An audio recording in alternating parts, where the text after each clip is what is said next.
Assalamualaikum warahmatullahi wabarakatuh.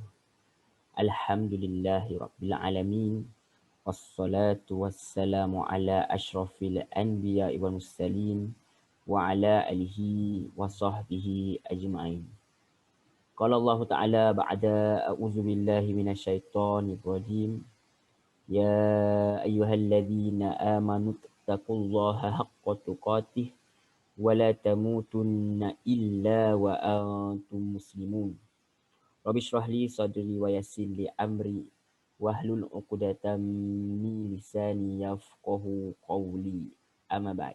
Alhamdulillah summa alhamdulillah biiznillah, dengan izin Allah Subhanahu wa taala dapat kita bertemu sekali lagi alhamdulillah dalam pertemuan kita ini, dalam percubaan kita untuk mentadabur ayat-ayat daripada Al-Quran ini, untuk kita lihat satu-satu secara ringkas. Daripada ayat ini kita nak lihat semuanya insya-Allah dengan izin Allah Subhanahu Wa Taala. Sekali dengan kita kata touch macam itulah, menyentuh dengan ringkas secara imbas begitu. Mudah-mudahan sekurang-kurangnya kita tahulah apa ayat yang ada dalam Al-Quran tu sedikit sebanyak. Kurang-kurangnya kita bila kita dengar imam baca ke dalam solat ke, at least kita rasa macam pernah dengar ayat ni. Jadi kita pernah dengar juga penjelasannya, perbincangan berkenaannya. Mudah-mudahan dia membawa kekhusyukan kita dalam solat, insya-Allah. Itu juga antara faedah yang kita harapkanlah daripada Allah Subhanahu Wa Taala. Dan yang lebih penting sekali ialah supaya kita isikan masa kita, dan antara yang penting ialah kita isi masa kita dengan perkara yang bermanfaat, iaitu mengingati Allah Subhanahu Wa Taala, insya-Allah. Tayyib, apa khabar tuan-tuan, puan-puan, muslimin, muslimat yang dirahmati Allah Subhanahu Wa Taala?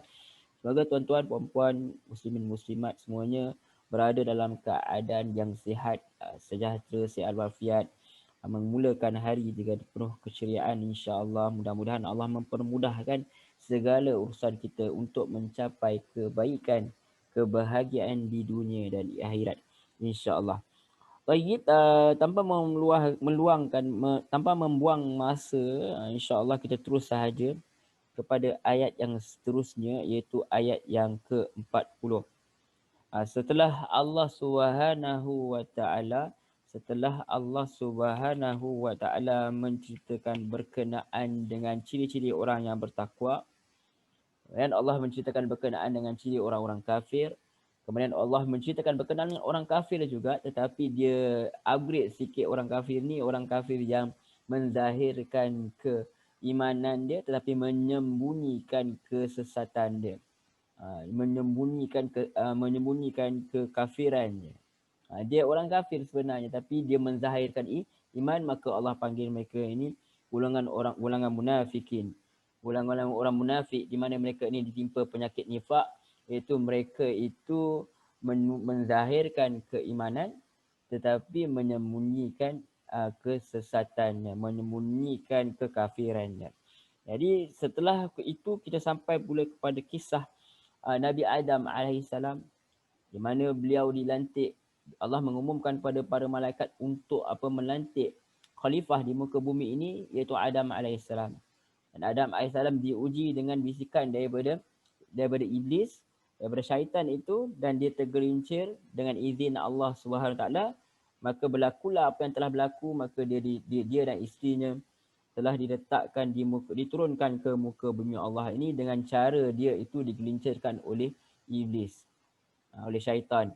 Jadi itu adalah kehendak Allah Subhanahu Wa Taala, dengan hikmah yang hanya Allah Subhanahu Wa Taala saja yang tahu dengan tepat kenapa dia melakukan perkara itu. Cuma kita telah katakan, kita bincangkan sedikit-sedikit hikmah.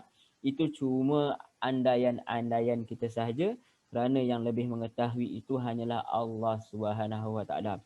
Yang penting Allah telah pun meletakkan Nabi Adam AS itu di muka bumi ini, dan kita ini sebagai cucu cicitnya, sebagai keturunan dia lah. Kita kata dia moyang kita datang daripada Nabi Adam alaihissalam dan isterinya. Maka kita ini seharusnya wajiblah kita meneruskan apa yang telah diwahyukan kepada dia dan diajarkan kepada Nabi Adam itu iaitu untuk tunduk patuh kepada Allah Subhanahu taala, dan apabila kita tergelincir, kita diajar untuk kembali kepada Allah Subhanahu taala. Baik. Sekarang sampai kepada masanya untuk Allah SWT untuk mengingatkan pula, kita sampai kepada ayat di mana Allah SWT mula mengingatkan Bani Israel akan nikmat-nikmatnya terhadap mereka. Terhadap siapa? Terhadap Bani Israel ni, dan anugerah-anugerahnya. Maka Allah SWT pun memanggil mereka ini. Mereka ini siapa? Mereka ni adalah golongan orang-orang Yahudi yang tinggal di Madinah. Seperti mana kita tahu bahawa Rasulullah SAW sampai di Mekah, di Madinah itu ada, bukan saja ada orang Arab di situ, tetapi ada juga orang-orang Yahudi. Orang-orang Yahudi di mana mereka ini sampai ke Madinah itu.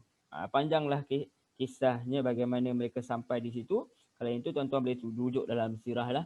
Kerana saya bukanlah seorang pakar sejarah, pakar sirah. Tapi yang lebih kita hendak beri tumpuan ke sini ialah kepada hikmah-hikmah kenapa Allah SWT menceritakan berkenaan dengan Bani Israel ni. Kita nak lihat apa kaitannya dengan kita. Adakah ini sekadar untuk Bani Israel saja? Adakah sebenarnya ayat-ayat ini untuk kita juga? Sebenarnya tentulah, sebab Al-Quran ini diturunkan kepada umat manusia seluruhnya. Baik. Kemudian Allah SWT mula mengingatkan berkenaan Bani Israel ini, nikmat-nikmat yang Allah telah berikan kepada mereka dalam ayat 40. A'udzubillahi minasyaitonirrajim. Aku berlindung kepada Allah daripada godaan syaitan yang direjam. Bismillahirrahmanirrahim. Dengan nama Allah yang Maha Pemurah lagi Maha Penyayang. Walladzina kafaru wa kazzabu biayatina. Allah Subhanahu wa taala berfirman, wahai Bani Israel. Wahai Bani Israel, ya Bani Israel. Ya Bani Israel. Allah kata wahai Bani Israel. Uskuru ni'mati allati an'amtu alaikum. Ingatlah kamu atas nikmat yang telah aku berikan, aku anugerahkan alaikum ke atas kalian. Wa aufu, dan tunaikanlah bi ahdi, perjanjian kepadaku. Ufi bi ahdikum, supaya aku tunaikan perjanjianku kepadamu. Wa iyya ya farhabun, dan hanya kepadaku takutlah kamu pada aku. Tuan-tuan, puan-puan, muslimin, muslimat yang dirahmati Allah Subhanahu wa taala.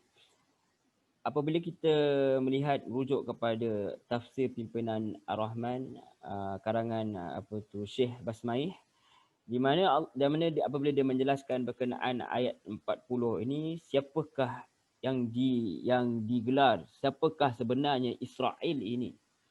Beliau menjelaskan bahawa Israel ini adalah gelaran Nabi Yaqub alaihissalam. Dan Bani Israel itu pula digunakan kepada keturunan Nabi Yaqub. Yang kemudiannya terkenal dengan, seperti mana kita ketahui, terkenal dengan bangsa Yahudi. Dan bangsa mereka ialah Ibrani, Hebrew. Jadi dalam surah Al-Baqarah dan surah-surah yang lain, kata beliau, rahimahullah ta'ala, kerap kali disebutkan berkenaan dengan kaum Bani Israel ini. Kerana apa tuan-tuan? Kerana mereka adalah kaum yang beragama dengan berdasarkan kitab yang diturunkan oleh Allah, dan mereka lah golongan yang mula-mula menentang Islam di Madinah. Yang tu. Jadi kerana itulah seruan Islam ditujukan kepada mereka berulang-ulang kali. Kalau kata Syekh, agar mereka mendapat petunjuk, memeluk Islam dan memberi kesan yang besar kepada kaum-kaum yang lain. Kerana mereka ini adalah penduduk di Madinah, mereka sampai ke Madinah ini dalam keadaan mereka ini berilmu. Mereka ini ulama, kita katakan begitu. Sebab mereka ini mereka telah diturunkan kepada mereka kitab, mereka mewarisi kitab Taurat. Yang sebelumnya datang daripada Nabi Musa, yang diberikan kepada Nabi Musa alaihi salam. Jadi diharapkan sepatutnya orang yang berilmu inilah yang sepatutnya menerima ajaran Nabi Muhammad SAW, sebab mereka boleh mengenal kebenaran. Sebab mereka tahu apa yang Nabi bawa itu benar. Yang tu. Tetapi malangnya kerana rasa dengki mereka kepada Nabi Muhammad SAW, kerana mereka tak puas hati, kononnya sebab Nabi Muhammad ini adalah bangsa Arab, bukan mereka menunggu Rasul terakhir ni, kononnya mereka harap dalam bangsa mereka sendiri, tetapi datangnya dalam bangsa Arab, maka mereka tidak mahu menerima kenabian Nabi Muhammad SAW ini kerana atas dasar sombong dan atas dasar dengki. Dan kita lihat tak nampak kenapa Iblis tak nak sujud hormat kepada Nabi Adam alaihissalam atas perintah Allah SWT. Kenapa? Sebab dia sombong, sebab dia iri hati. Jadi sebenarnya perasaan itu ada pada jin yang bernama Iblis tu tadi, kemudian perasaan itu ada juga pada manusia. Hasil daripada hasutan Iblis ni lah. Syaitan ini lah. Sebab apa? Sebab dia itu adalah orang yang, dia adalah makhluk yang sombong. Dia dengki kepada makhluk yang nama Adam ini, manusia ini. Maka dia bersumpah dalam ayat lain, kita akan lihat insyaAllah, di mana dia akan menyesatkan, akan menghasut segala manusia ini, seluruhnya cucu-cicit Nabi Adam ni agar mengikut dia ke lembah neraka, ke lembah kehinaan. Maka adalah manusia-manusia seperti mana yang kaum Yahudi ni, mereka ini tak mau ikut Nabi Muhammad SAW kerana sombong, kerana dengki. Mereka sombong, mereka rasa mereka adalah kaum terbaik, maka mereka dengki kerana title Nabi terakhir itu diberikan kepada bangsa Arab yang dianggap sebagai bangsa Arab yang buta huruf, yang jahil. Gitu. Mereka rasa mereka lebih hebat. Maka Allah beri kepada siapa yang Allah kehendaki. Itu sebenarnya. Yang menarik juga dalam, kalau kita rujuk kepada Ibnu Katsir rahimahullah ta'ala, dia kata, ini sangat menarik, dia kata.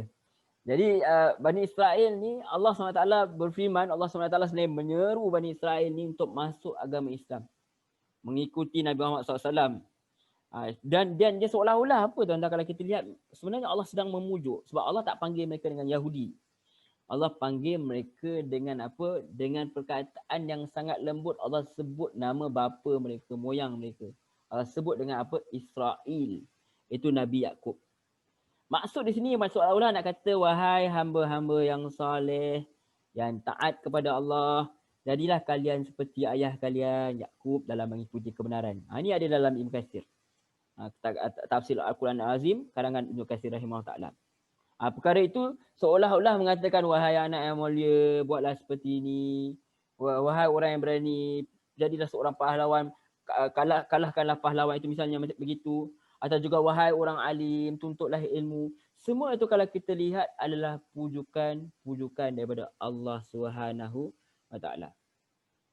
Dengan demikian yang dimasukkan dengan Israel di sini adalah seperti mana kita katakan tadi, adalah Nabi Yaqub alaihissalam. Wallahu a'lam. Baik. Jadi kita katakan bahawa Allah SWT ni sangat baik. Dah tahu dah bahawa Yahudi ni dah tahu pun bahawa Yahudi ni kebanyakannya tak menerima, tapi Allah masih lagi memujuk. Ini juga sebenarnya sebagai peringatan kepada kita, tak boleh, walaupun kita kata sampai zaman sekarang ni kita nak tudung jari kepada semua orang Yahudi itu jahat, semua orang Yahudi itu masuk neraka, belum tentu. Kita kena jalankan dakwah dulu. Yang itu yang kita kena buat. Kita jangan senang-senang menuding jari kepada orang begitu saja. Apa yang jahat, yang buat jahat di Palestin, ya kita kata jahat.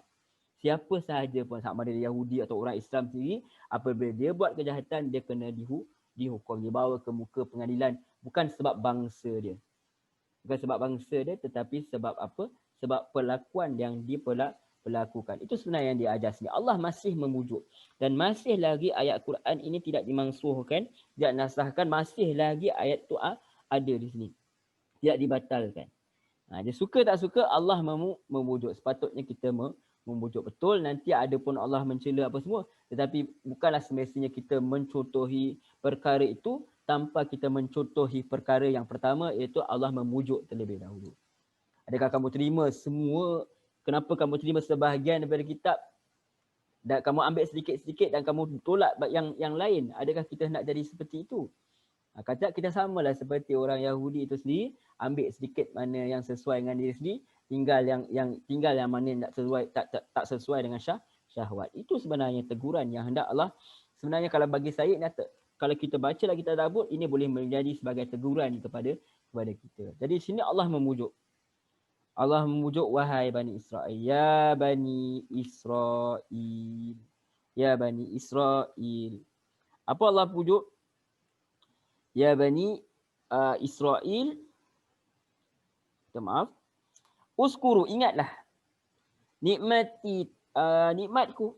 Yang apa? Allati an'amtu alaikum. Yang telah aku anugerahkan kepada kamu. Apa nikmat yang paling besar Allah Subhanahu wa taala berikan kepada Bani Israel? Ini tentu sajalah nikmat hidayah. Tetapi kita tahu berdasarkan sejarah di mana mereka ini berdasarkan Al-Quran sendiri menceritakan bahawa mereka ini telah diperhambakan oleh siapa? Oleh orang Mesir Kipti itu. Oleh siapa? Oleh Firaun itu mereka diperhambakan, anak-anak lelaki mereka dibunuh. Mereka itu diperhambakan, mereka diperlakukan sebagai seorang hamba, mereka tidak diberi hak kemerdekaan. Sehinggalah Allah mendatangkan Nabi Musa melepaskan mereka, membawa mereka keluar daripada Mesir itu, melepaskan mereka daripada perhambaan oleh Firaun. Jadi itu antara nikmat dia. Dan nikmat yang paling besar dah Allah beri sepanjang zaman ini. Kita lihat sebelum Rasulullah SAW ni, kebanyakan para nabi itu adalah daripada kalangan Bani Israel. Satu penghormatan kepada Bani Israel ini. Bahkan dikatakan mereka dalam Quran diceritakan kepada kita bahawa Bani Israel ini adalah kaum yang terbaik. Dan diberi kurungan oleh penterjemah pada masa itu. Sedangkan kalau kita lihat lagi bahawa mereka terbantul banyak sekali nikmat, kalau nak lihat nanti Allah akan jelaskan, kita bincangkan ringkas-ringkas saja. Maka Allah katakan, maka sebab aku telah berikan nikmat kepada kamu, wa aufu bi ahdi. Tunaikanlah perjanjian kepadaku. Apa perjanjian dia? Perjanjian itu adalah melalui kitab Taurat mereka itu mengikut Nabi Musa alaihissalam. Dan Nabi Musa alaihissalam itu ada dia punya dalam Taurat tu ada undang-undang dia, syariat dia. Antaranya adalah menyembah hanya Allah SWT, tidak mensyirikkan Allah SWT, tidak melakukan perkara-perkara yang seperti mana Nabi Muhammad SAW bawa, perkara yang sama. Syariat yang berbeza dari segi perlakuan, daripada segi hukuman gitu, daripada segi peraturan, tapi daripada segi tauhid dia, dari segi amalan tu mungkin ada yang berbeza. Tetapi daripada segi tauhid itu, tauhid itu tidak ada perbezaan, itu memperhambakan diri kepada Allah SWT dan tidak mensekutukan dia dengan segala sesuatu. Itu semua para nabi bawa daripada zaman Nabi Adam AS sampailah Rasulullah SAW. Kalau ada sedikit-sedikit perbezaan mungkin dalam segi macam Nabi Adam, zaman Nabi Adam adik boleh kahwin adik-beradik sebab tak ada manusia lain. Kita syariat Nabi Muhammad tak boleh. Itu sajalah mungkin perbezaan-perbezaannya. Tetapi dari segi, kalau tak silap, dari segi solat pun kita solat sama seperti mana mereka solat, iaitu sujud kepada di lantai itu, meletakkan dahi di tanah itu.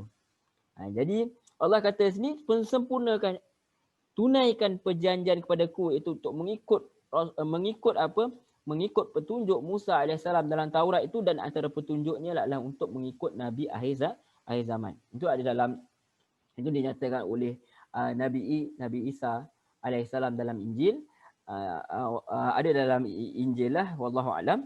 Tetapi yang lebih penting ialah semua itu sepatutnya dia telah berjanji untuk untuk mengikut, untuk memperhambakan diri kepada Allah SWT. Baik. Supaya apa? Supaya aku tunaikan perjanjianku kepadamu. Wa iya ya farhabu. Wa iya ya farhabun. Apakah perjanjian Allah SWT kepada Bani Israel? Untuk melihat kepada perkara ini, kita boleh lihat di mana Allah SWT ada berfirman dalam surah Al-Ma'idah ayat 12.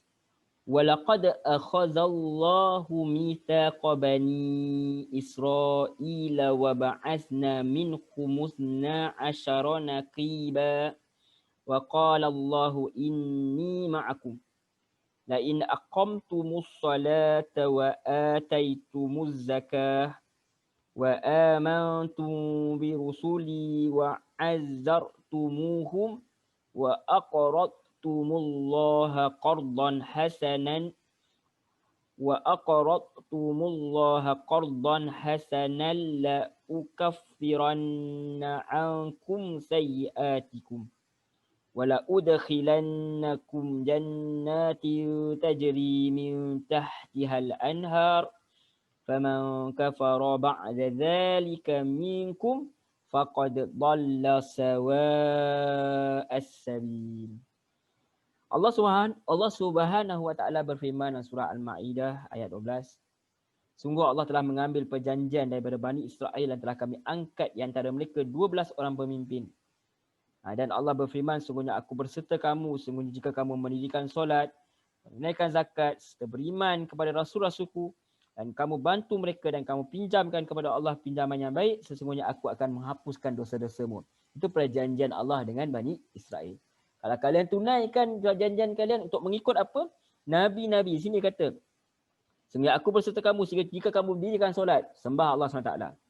Jika kamu tunai zakat, sama seperti apa yang Nabi Muhammad SAW bahawa kita beriman kepada Rasul-Rasulku, bukan beriman kepada Musa AS saja, kemudian kepada Rasul-Rasulku. Bermakna semua Rasul-Rasul. Tak adanya Rasul yang lain akan menghapuskan syariat yang sebelumnya. So dia membawa syariat yang baru, maka ikut. Dan kamu bantu.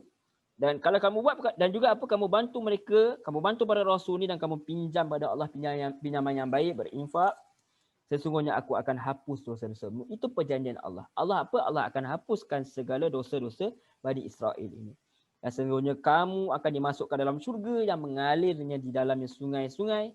Maka barang siapa yang kafir di antara kamu sesudah itu, sesungguhnya telah sesat daripada jalan yang lurus. Itu perjanjian Allah Subhanahu Wa Taala. So Allah kata, Allah ulang dalam kitab Al-Quran ini supaya apa? Allah menagih perjanjian itu supaya kalian mengikutilah perjanjian nenek moyang kalian tu yang kalian juga mengetahui berkenaannya dan kalian juga mengakui berbangga bahawa kalian adalah keturunan Israel, Nabi Yaqub itu, dan kalian itu mengikut Nabi Musa alaihissalam, maka penuhilah janji, buktikanlah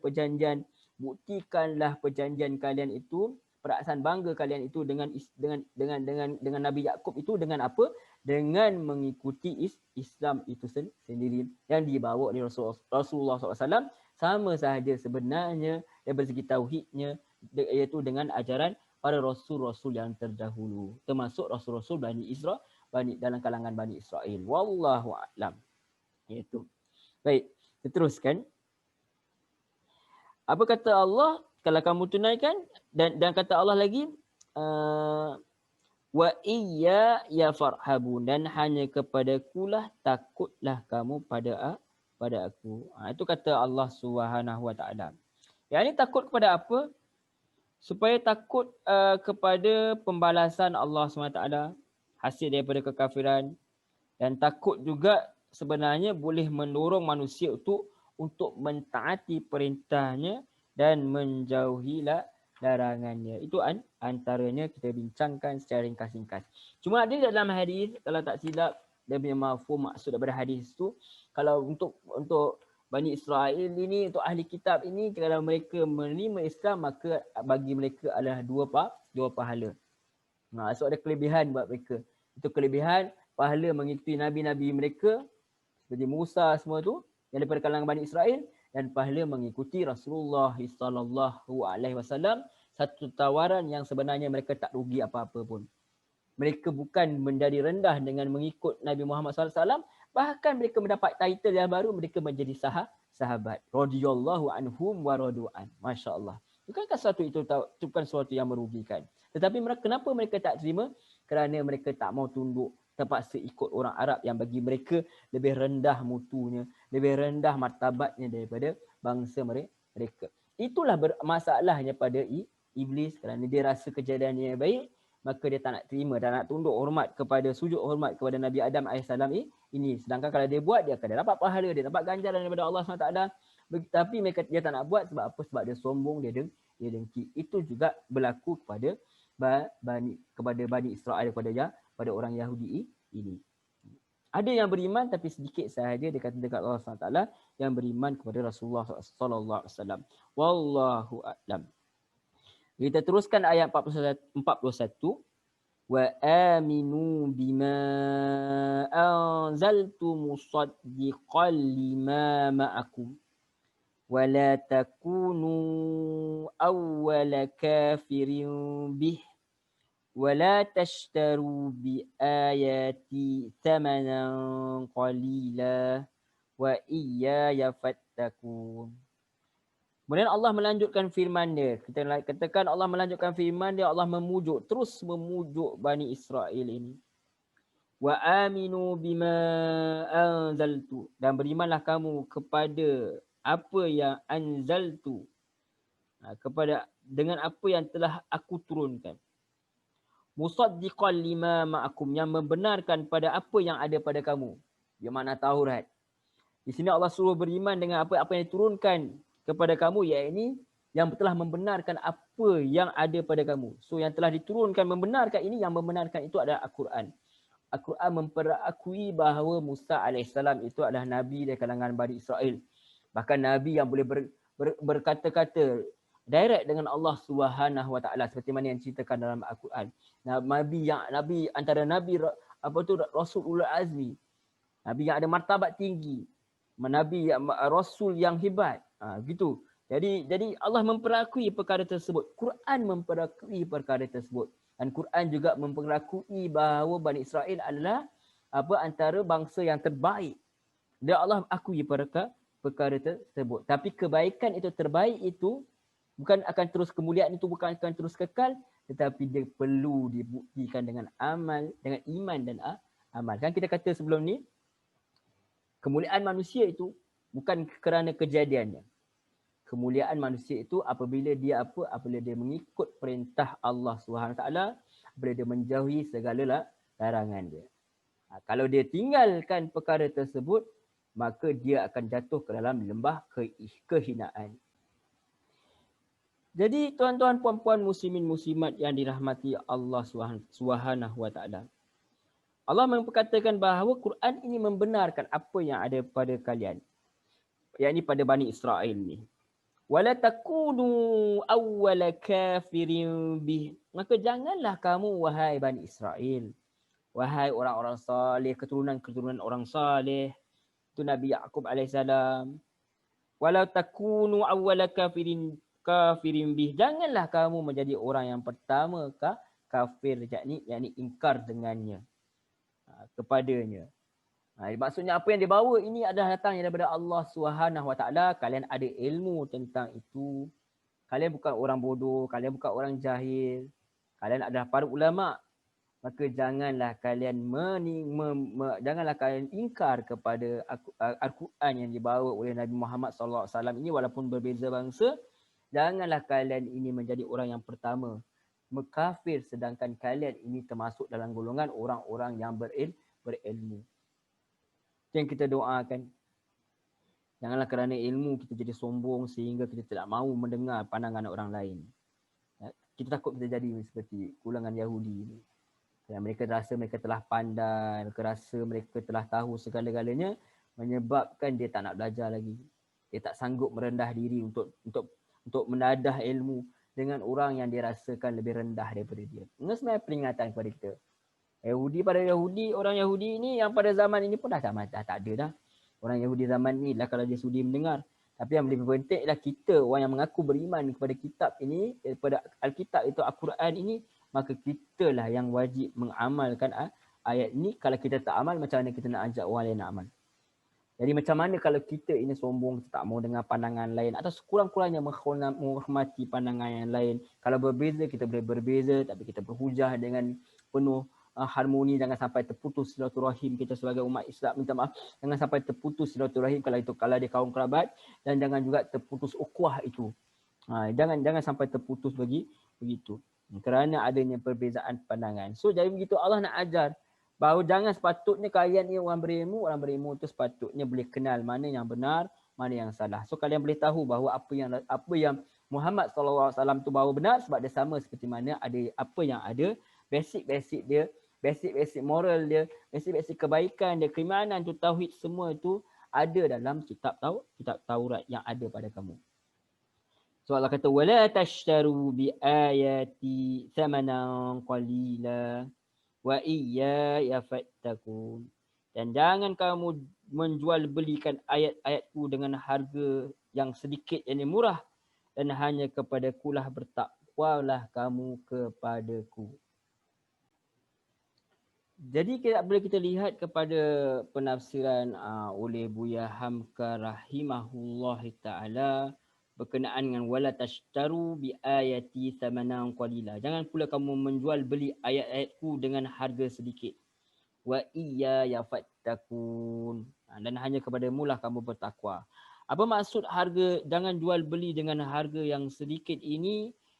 Diterangkan oleh Buya Hamka rahimahullah taala, maksudnya kata beliau rahimahullah, artinya kerana mengharapkan kemegahan lalu kamu dustakan kebenaran ayat Allah Subhanahu wa taala. Berapa pun pangkat yang kamu dapat lantaran mendustakan kebenaran, namun itu masihlah harga yang sedikit jika dibandingkan dengan kerugian rohani yang kamu dah dapat. Ada orang tak nak ikut Islam sebab apa? Tak nak ikut sebab apa? Sebab nak kena kerja kat tempat tu. So ada tempat tu dia suruh kita buka tudung ke, tak buka aurat ke. Ataupun ada juga yang ajak kita alah minum sikit je sekali je, arak tak ada masalah. Sekali ni malam ni untuk entertain klien misalnya. Ataupun kita memberi rasuah ke apa semua. Sebab apa? Sebab kita ini hendak menjaga kedudukan kita ni. Rezeki kita di dunia ini, kita nak jaga kedudukan kita, nak jaga orang di sekeliling ni, nak ambil hati orang sekeliling hingga kita sanggup menjual iman ini dengan harga yang sedikit, iaitu apa? Untuk mendapat kemewahan dunia, sedangkan kemewahan yang kekal abadi kelak, kemenangan yang paling nyata kelak adalah di akhirat kelak apabila mendapat syurga Allah. Apalah sangat kemewahan dunia ni kalau nak dibandingkan dengan syurga Allah. Tak ada masalah untuk kita mendapat kemewahan. Ini memang untuk kita. Allah memang jadikan untuk kita. Tetapi jangan sampai kita melanggar Allah SWT untuk mendapatkan kemewahan ini, menyebabkan kita rugi. Harganya cukup sedikit sahaja sebenarnya nilai harta ini, nilai nikmat dunia ini kalau dibandingkan nilai yang kekal abadi kelak di akhirat. Wallahu a'lam. Maka Allah pun kata kepada mereka ini, apa yang mereka kata, sebab apa Bani Israel ni tak nak ikut Nabi Muhammad SAW? Sebab mereka nak menjaga kedudukan mereka sebagai orang yang digelarkan sebagai ulama. Sebab mereka ini menjadi rujukan orang-orang Arab juga. Kalau ada benda yang mereka tak faham pasal agama ke, misalnya Nabi bawa, ya mereka akan rujuk kepada orang-orang Yahudi ni juga. So orang Yahudi ni akan beri pandangan, oh sebenarnya apa yang Muhammad kata ni macam ni, oh salah lah apa semua. Dia akan cakap benda tu. So dia jadi rujukan. Masa dia gembira mendapat kedudukan itu. Dihormati tu, tetapi sekarang kedudukan itu hendak diambil oleh orang yang datang daripada luar ni, itu Muhammad SAW. Maka dia rasa tak nak sampai jatuh martabat dia sebagai orang berilmu ni, kena tunduk kepada orang berilmu yang lain. Tu kita kata kena merendah diri. Kalau kita tak merendah diri, akhirnya menyebabkan kita akan menyebabkan kita tidak mendapat ilmu. Tersekatlah perjalanan ilmu tu sekadar itu sahaja. Sebab apa? Orang yang antara macam saya cakap sebelum ni, antara sebab penghalang mendapat ilmu itu adalah sombong. Sepatutnya kita seperti padi, kan resmi padi, semakin tunduk semakin berisi. Sepatutnya begitu. Baik. Jadi Allah kata wa iyya fattakun. Hanya kepadaku lah sepatutnya kamu bertakwa kepada aku. Kalau nak takut hanya kepada aku. Nak ikut hanya kepada aku. Jangan takut hilang kedudukan. Jangan takut apa orang kata. Jangan takut perkara tersebut. Yang penting kalian hanya menurut perintah aku dan menjauhilah laranganku. Kemudian Allah kata terus ayat 42, wala talbisul haqqa bil batili wa taqtumul haqqa wa antum ta'lamun. Firman Allah Subhanahu wa taala lagi, dan janganlah kamu mencampur adukkan kebenaran dan kebatilan. Batil di sini maksudnya kesalahan, kejahatan, kemungkaran, apa sahaja. Dan janganlah kamu menyembunyikan kebenaran sedangkan kamu mengetahuinya. Jangan. Kadang-kadang apa yang kamu lihat betul, apa yang Nabi bawa baik untuk kamu, maka kamu terima. Maka ada benda yang kamu rasa tak elok untuk dia, memburukkan Yahudi ke misalnya, dia tak nak terima. So dia bawa benda dalam kitab dia tu pun kita ketahui nanti bahawa kitab dia tu pun telah diselewengkan. Maka bercampur aduk di antara kebenaran dan kebatilan. Dan Allah kata lagi, jangan kamu sembunyikan kebenaran. Sedangkan kamu mengetahuinya. Kebenarannya apa? Kebenarannya adalah mereka mengetahui bahawa Rasulullah SAW ini adalah benar-benar Nabi. Bahkan dalam Quran nanti akan dijelaskan bahawa mereka kenal Rasulullah SAW ni seperti mana mereka kenal anak mereka sendiri. Dan nyatakan pun dalam kitab mereka itu Taurat. Wallahu a'lam. Kemudian Allah terus mengatakan bahawa dah ada ilmu, jangan sembunyikan, jangan campur adukkan benda yang hak dan batil. Maka apa nak buat dengan ilmu tu? Wa aqimus salata wa atuz zakah. Dirikanlah kamu solat dan tunaikan kamu zakat. Dah ada ilmu, kena apa? Kena beramal. Beramal tu dibuktikan dengan apa? Perhambaan kepada Allah SWT. Ada hubungan dengan Allah SWT. Dan dalam masa yang sama ada hubungan dengan manusia, itu apa? Memberi zakat. Nah, itu dalam bahagian harta kamu itu ada harta milik orang lain. So Allah ajarkan di sini kepada Bani Israel ni, bukan saja kepada Bani Israel, kepada kita pembaca Al-Quran sebagai penuntut Al-Quran ini, bahawa apa? Mesti ada hubungan dengan Allah dan mesti ada hubungan dengan manusia, dengan makhluk Allah. Sebab apa? Kita kena tahu bahawa apa yang Allah beri kepada kita ini, hati ada pada kita ini adalah pinjaman daripada Allah SWT sebenarnya.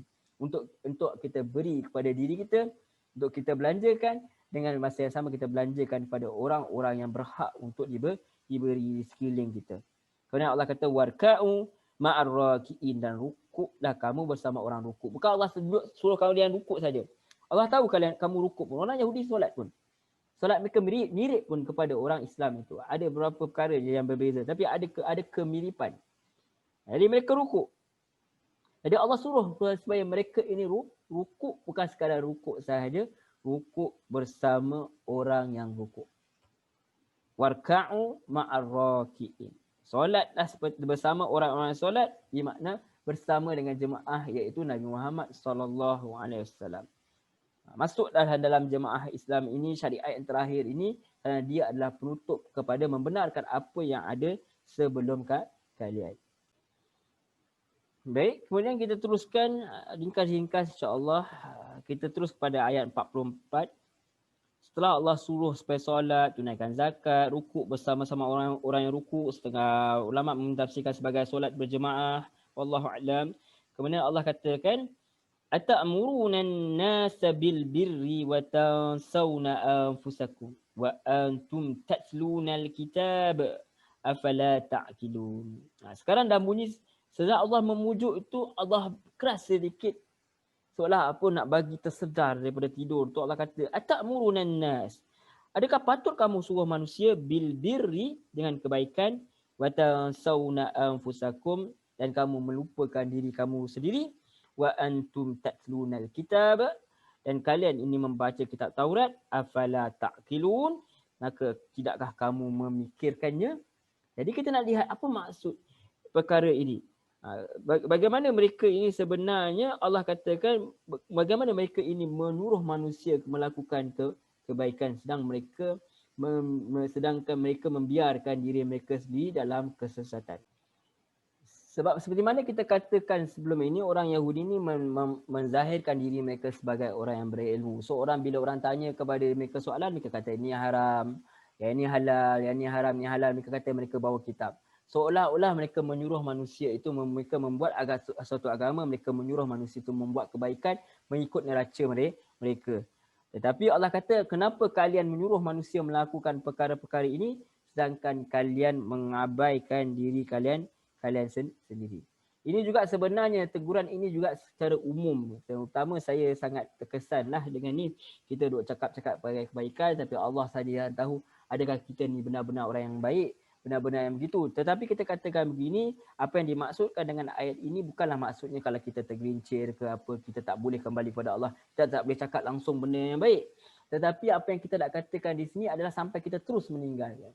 Maksudnya kita kata, oh ikutlah Quran, ikutlah kitab ini.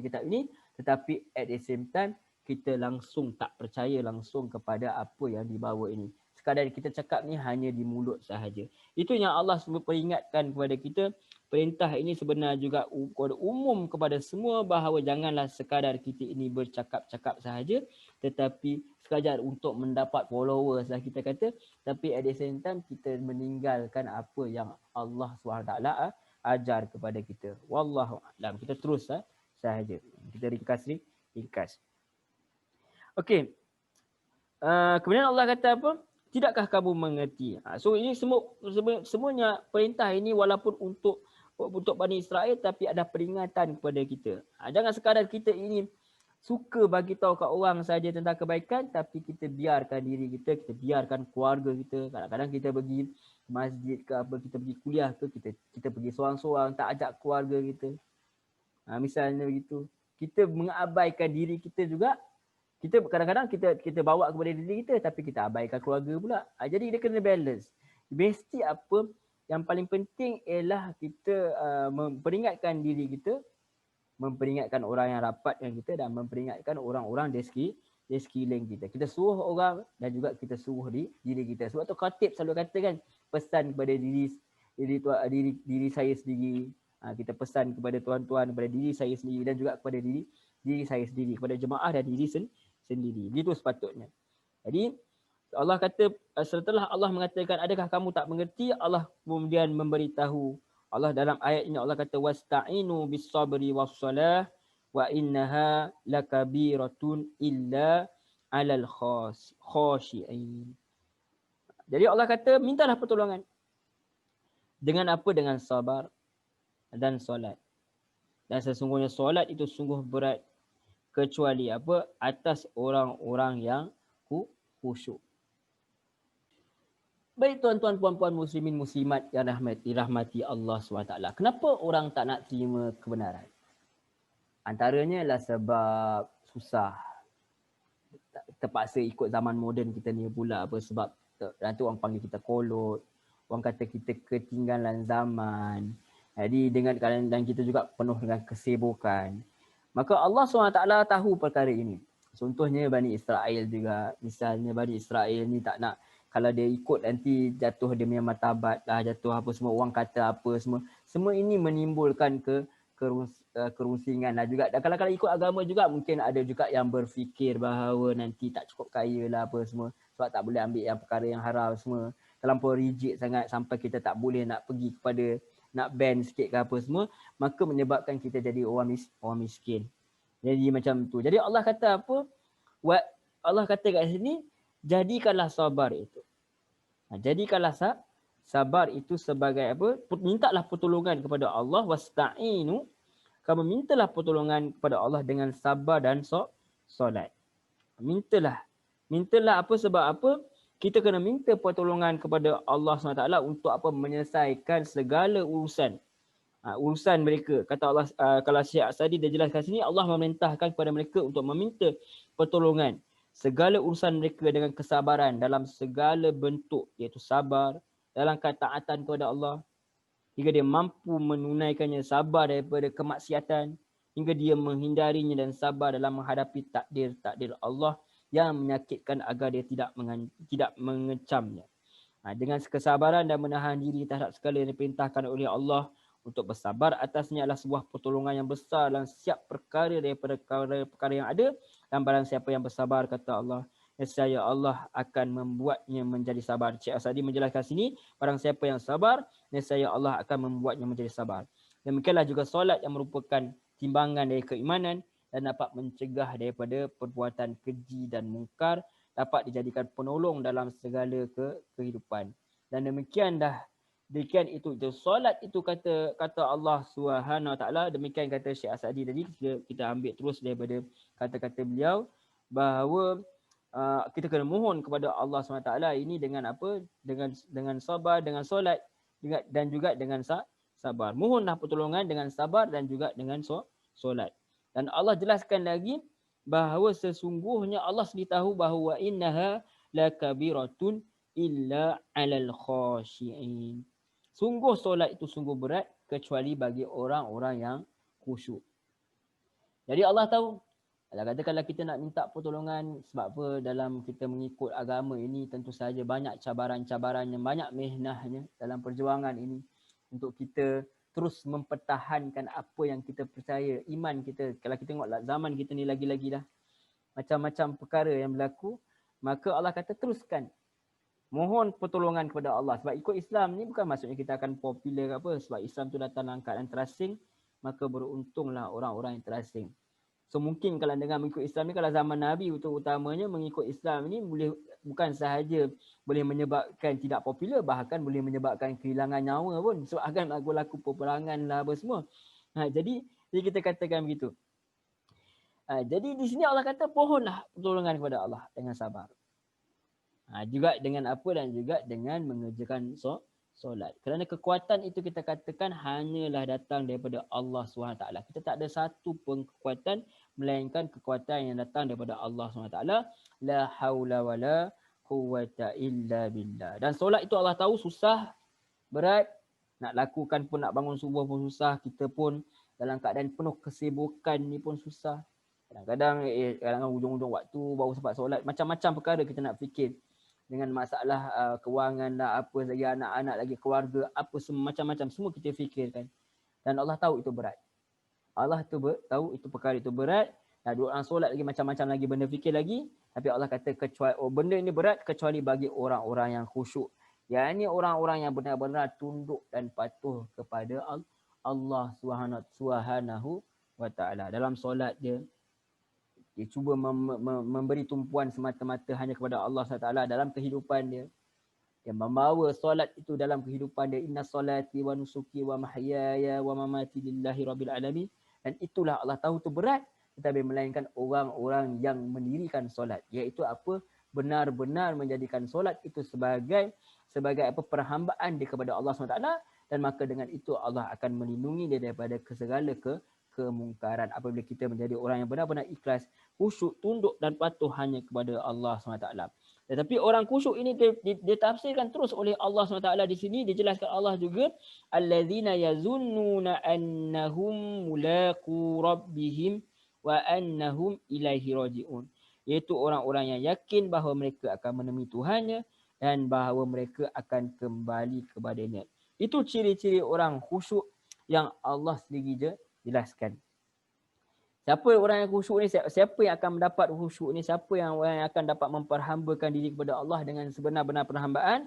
Iaitu apabila orang tu yakin bahawa mereka akan menemui Tuhannya dan bahawa mereka akan kembali kepadanya. Dan lagi apabila kita yakin perkara itu, maka kita tidak akan tinggalkan solat hanya kerana untuk mendapat habuan dunia. Sibuklah, tak apalah, produk lah. Kita tak boleh begitu.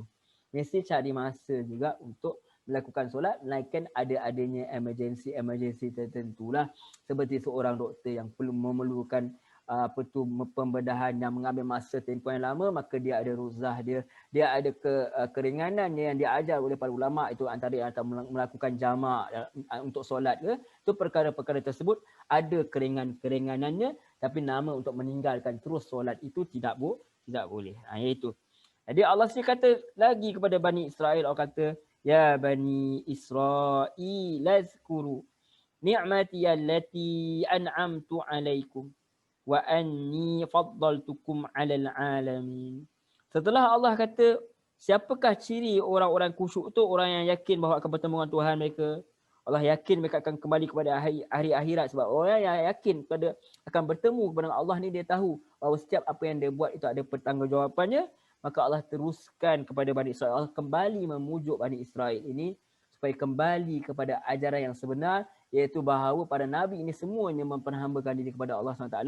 Semuanya itu tidak mensyirikkan Allah SWT. Dan juga para Nabi itu telah mengajar pun kepada orang-orang, kepada Bani Israel itu sendiri supaya apa? Supaya mengikut orang Nabi-Nabi yang lain selepas mereka yang membawa tauhid yang sama. Itu ada juga dalam Al-Quran. InsyaAllah kita akan sampai atas perkara itu nanti. Jadi Allah ulang sekali lagi, ya Bani Israel, wahai Bani Israel, yang ini anak cucu Yaqub bin Ishaq, uskuru ni'mati, ingatlah kamu nikmatku. Ini pujukan lagi kepada Allah. Allati an'amtu alaikum, yang telah aku anugerahkan kepadamu. Wa anni faddaltukum, dan bahawa aku telah melebihkan kamu alal alamin, atas semua manusia. Itu yang pernah Allah lakukan kepada mereka. Allah jadikan mereka umat yang terbaik. Dan mereka boleh jadi umat terbaik lagi dengan apa? dengan mereka mengikuti Rasulullah SAW. Kalau mereka hidup pada zaman Rasulullah, mereka boleh dapat title sahabat. Kalau zaman ni pun mereka ikut, mereka tetap dapat 2 pahala. Itu apa? InsyaAllah dengan izin dia, wallahu alam, iaitu dengan apa? Dengan mengikuti syariat, dengan mengikut petunjuk. Mereka telah pun beriman dengan kitab-kitab mereka, kemudian mereka memeluk Islam, maka mereka mendapat 2 pahala kerana mereka sudi untuk meruntuhkan keegoan mereka untuk mengikut Nabi Muhammad, ajaran Nabi Muhammad sallallahu alaihi wasallam. Maka Allah katakan kepada mereka ini seolah-olah dia clue kepada mereka ini dan juga kepada kita, kemuliaan itu, manusia mendapat kemuliaan itu, mereka tidak akan terus kekal dalam kemuliaan, melainkan kalau mereka mengikut Islam. Manusia itu dimuliakan, diangkatkan darjatnya kerana mengikut Allah SWT. Apabila mereka meninggalkan Allah SWT, maka Allah akan meninggalkan mereka. Wallahu a'lam. Itu yang sebenarnya pengajaran yang kita perlu ambil di sini. Kemudian Allah kata ayat 48, insya-Allah ini ayat yang terakhir kita hendak bincangkan ringkas-ringkas. Wattaqu yawman la tajzi nafsun an nafsin syai'a. Dan takutlah kamu pada hari ketika tiada seorang pun yang dapat membela orang lain walaupun sedikit, wala yuqbalu minha syafa'ah, dan tidak diterima daripada pun sebarang syafaat pertolongan, wala yukhadhu minha adl, dan tidak diambil daripadanya orang kafir itu tebusan, wala hum yunsarun, dan tidaklah mereka diberi pertolongan. Kalau seorang itu tidak mahu mengikut Islam, tidak mahu tunduk kepatuh kepada Allah SWT, tunduk perintah Allah SWT itu mengikut, dan antara perintah Allah itu untuk mengikut para rasul termasuk Nabi akhir zaman ini, maka Allah kata wattaqu yauman, takutlah kalian kepada hari yang tak ada siapa pun dapat membela orang lain walaupun sedikit, melainkan dengan izin Allah SWT. Ada syafaat tu, tetapi syafaat itu hanya akan dapat di orang yang Islam, orang yang tunduk dan patuh kepada Allah di muka bumi ini, barulah Allah bagi peluang untuk mereka ini menerima syafaat dengan izin Allah SWT. Sedangkan sebarang syafaat, iaitu apa? Iaitu syafaat yang pertolongan yang diberikan oleh Rasul atau orang tertentu untuk meringankan azab dan beban seseorang di akhirat dengan izin Allah, tetapi ada syaratnya. Syaratnya mestilah di dunia itu dia memperhambakan diri, dia tunduk patuh kepada Allah SWT, iaitu dia ada syahadahnya, iaitu asyhadu an la ilaha illallah, la ilaha illallah, tiada Tuhan yang disembah melainkan Allah Subhanahu Wa Taala. Dan antara yang apa Allah suruh ialah bukan sekadar kita ikut Allah begitu saja, tapi mesti ada petunjuknya, itu mengikut petunjuk para rasulnya seperti mana yang diperintahkan oleh Allah. So Allah kata takut kamu pada hari ketika tiada seorang pun dapat bela orang lain walaupun sedikit, sedangkan sebarang syafaat dan tebusan tidak akan diterima dan mereka tidak akan ditolong. Kepada orang yang kafir di muka bumi Allah ini, maka yang kufur, yang ingkar kepada perintah Allah, kepada agama Allah, wala yu'khazu, dan taklah diambil daripada mereka ini, yakni orang kafir, adrun, sebarang tebusan, dan tidaklah mereka diberi pertolongan, wala hum yunsarun. Itulah sedikit sebanyak yang hendak kita perbincangkan, kita bincang-bincang. Kalau kita kata nak tadabbur pun tak tadabbur, kita kata tadarus. Kita sentuh-sentuhlah ayat-ayat Al-Quran ni. Mudah-mudahan Allah dapat memberi manfaatnya kepada kita, kita dapat manfaat. Mudah-mudahan ini adalah antara ilmu yang datang daripada Allah yang apa kita minta, Allahumma inna nas'aluka ilman nafi'an wa rizqan thayyiban wa amalan mutaqabbala. Kita minta kepada Allah ilmu yang bermanfaat, rezeki yang baik, dan juga amalan yang diterima oleh Allah Subhanahu Wa Taala. Demikian cukup panjang sekali kalau kita lihat ayat bagaimana Allah bercerita kepada Bani Israel ini. Yang ini sahaja, bahagian ini sahaja ada 1, 2, 3, 4, 5, 6, 7, 8, ada 9 ayat untuk ini sahaja. Sebelum Allah cerita lagi dengan panjang lebar lagi berkenaan dengan Bani Israel. So 9 ayat ini Allah gunakan untuk memujuk Bani Israel itu, dan nanti ada masa lagi Allah akan pujuk lagi untuk menunjukkan ajaran kepada kita. Jangan kita putus asa dengan target dakwah kita. Selagi mana kita hidup, kita cubalah sedaya upaya kita untuk membawa manusia ini untuk kembali mengikut Al-Quran dan As-Sunnah. Walaupun kita, dan Allah tahu jalan itu bukan jalan yang mudah, maka mohonlah pertolongan kepada Allah Subhanahu Wa Taala dengan apa? Dengan sabar dan solat. Wallahu a'lam. Demikian sahaja perbincangan kita secara ringkas-ringkas ni. Seperti biasa, ada salah dan silap, tuan-tuan tinggalkan apa yang salah, apa yang silap. mana yang baik tu tuan-tuan ambil dan manfaatkanlah. Mudah-mudahan Allah memberi keampunannya kepada saya, kepada kita semua mudah-mudahan. Baik, saya mohon maaf atas segala kesilapan, salah cakap, apa-apa perkara yang mengguruskan hati. Saya tidak bermaksud atas perkara tersebut. Mudah-mudahan Allah memberi peluang kepada kita untuk terus mempelajari ayat-ayat Al-Quran ini, memperbincangkan ayat-ayat Al-Quran ini. Mudah-mudahan dia bermanfaat untuk kita amalkan di dunia ini. Semoga kita dapat kebahagiaan, kebaikan di dunia dan di akhirat. InsyaAllah kita jumpa lagi. Terima kasih banyak-banyak tuan-tuan, puan-puan, muslimin, muslimat yang dirahmati Allah. Wassalamualaikum warahmatullahi wabarakatuh.